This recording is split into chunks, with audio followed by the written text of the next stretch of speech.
নদী আৰু নাৰী একেই, চঞ্চল উন্মাদিনী। নাৰীৰ দুখ আছে, নদীৰ নাই। নাৰীৰ হৃদয় আছে, নদীৰ নাই।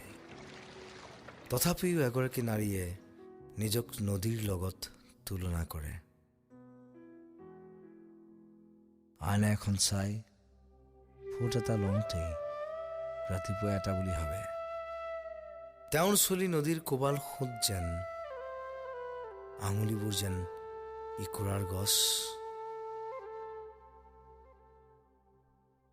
এখন নদীয়ে যেনেকৈ একো কথা নকয়, আপোনাৰ প্ৰিয় নাৰীকো আপুনি নিজে বুজিব লাগিব। আপুনি নদীৰ দৰে তেওঁক ভাল পাব লাগিব। তেওঁৰ বুকুতে গাৰ ঘাম ধুব, নদী আপোনাৰ গোপন অংগ চুব। আপুনি ভৰিৰ পৰা ক্ৰমে চেঁচা হৈ